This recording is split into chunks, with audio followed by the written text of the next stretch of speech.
বদৰত বহুত বেয়াকৈ পৰাজয় হোৱাৰ পিছত মক্কাবাসীয়ে গোটেই আৰবৰ পৰা ৩,০০০ সৈন্য যুদ্ধৰ কাৰণে প্ৰস্তুত কৰি মুছলমানসকলক আক্ৰমণ কৰিবৰ কাৰণে মক্কাৰ পৰা ওলাই আহিছিল। ৰাসূলুল্লাহ সাল্লাল্লাহু আলাইহি ওয়াসাল্লামে ১,০০০ সৈন্য প্ৰস্তুত কৰিছিল। আকৌ সেই বদৰৰ দৰে কাহিনী, মুছলমানৰ সৈন্যতকৈ কাফিৰৰ সৈন্যৰ দল ৩ গুণ ডাঙৰ।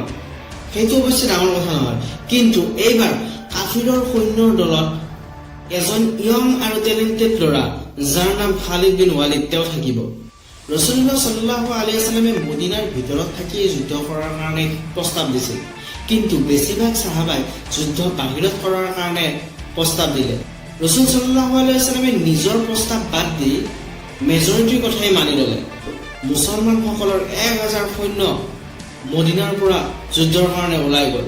সেই ১,০০০ সৈন্য ৰাসূল সাল্লাল্লাহু আলাইহি ওয়াসাল্লামে ৩টা ভাগত ভাগ কৰিছিল: মুহাজিৰিন, আশক আৰু খাজৰাজ। ১,০০০ সৈন্যৰ ভিতৰত মাত্ৰ ১০০ জনৰহে বডি আৰ্মাৰ আছিল আৰু মাত্ৰ ৫০টা ঘোঁৰা আছে। ইয়াৰ বিপৰীতে মক্কাৰ কাফিৰসকলৰ ৩,০০০ সৈন্য উহুদৰ ময়দানত মুছলমানসকলৰ কাৰণে ৰৈ আছিল। আৰু এই ৩,০০০ সৈন্যৰ চেণ্টাৰত মক্কাৰ লিডাৰ আবু জাহেলৰ পিছত আবু সুফিয়ানে নেতৃত্ব লৈ আছিল। তাৰ আনটো ফালে আবু জাহেলৰ পুত্ৰ ইকৰামা আৰু আনটো ফালে 33 years old খালিদ বিন ৱালিদে নেতৃত্ব লৈ আছিল। মক্কাৰ ৩,০০০ সৈন্যৰ সন্মুখত যেতিয়া মুছলমানসকল আহি উপস্থিত হৈছিল, তেতিয়াই আব্দুল্লাহ বিন উৱেৰ এজন বহুত ডাঙৰ মুনাফিক তেওঁ কৈছিল, আমিতো এই যুদ্ধ কৰিব নোৱাৰো, কাৰণ এইটোতো একেবাৰে আত্মহত্যা হয়। তেওঁ লগে লগে নিজৰ ৩০০ সৈন্য মুছলমানসকলৰ পৰা আঁতৰাই লৈ গ'ল। এতিয়া মাত্ৰ ৭০০ সাহাবা আৰু ৩,০০০ মক্কাৰ কাফিৰ। ৰাসূল সাল্লাল্লাহু আলাইহি ওয়াসাল্লামে তীৰ চলাব পৰা ৫০ জন সাহাবা পাহাৰৰ ওপৰলৈ পঠালে, যাতে মক্কাবাসীয়ে পিছফালেৰে আহি মুছলমানসকলক আক্ৰমণ কৰিব নোৱাৰে। আৰু তেওঁলোকক ক্লিয়াৰ অৰ্ডাৰ দিয়া হৈছিল যে তোমালোকে যদি যুদ্ধত জয়ী হোৱা দেখা পোৱা মুছলমানসকলক, তথাপিতো তোমালোকে তাৰ পৰা নামি নাহিবা। আৰু যদি যুদ্ধত মুছলমানসকলে পৰাজয় হয়, তেওঁলোকৰ মাংস যদি চৰায়ে খাই থাকে, তথাপিতো তোমালোকে তাৰ পৰা নামি নাহিবা। কাফিৰৰ সৈন্যৰ পৰা এজন আহি মুছলমানসকলক চেলেঞ্জ কৰিলে। হজৰত আলীয়ে তেওঁক লগে লগে শেষেই কৰিলে। তাৰপিছত আন এজন আহিল, হজৰত হামজাই তেওঁকো শেষ কৰিলে। এজন এজনকৈ কাফিৰৰ সৈন্য আহি থাকিল আৰু মুছলমানসকলে এজন এজনকৈ তেওঁলোকক শেষ কৰি গ'ল। এনেতে দুয়োটা দলৰ মাজতেই যুদ্ধ আৰম্ভ হ'ল আৰু মুছলমানসকল আগুৱাই যাব ধৰিলে। কাফিৰসকলে লাহে লাহে পিছুৱাই যাব আৰম্ভ কৰিলে। কিছু সময়ৰ পিছত বদৰৰ দৰে মক্কাবাসীয়ে পলাই যাব আৰম্ভ কৰিলে। এনেকুৱা লাগিছিল যে মুছলমানসকলে এই যুদ্ধত জয়ী হৈছে।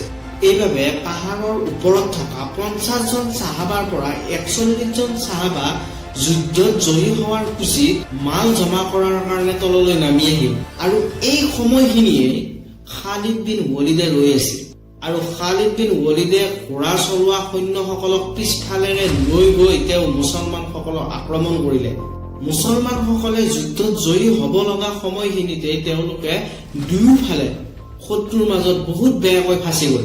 সেই সময়ত বহুত সাহাবা শ্বহীদ হ'ব আৰম্ভ কৰিলে আৰু হযৰত হামজা ৰাদিয়াল্লাহু তাআলা আনহু তেওঁক এজন হাফছি গোলাম ৱাছিয়ে শ্বহীদ কৰিলে।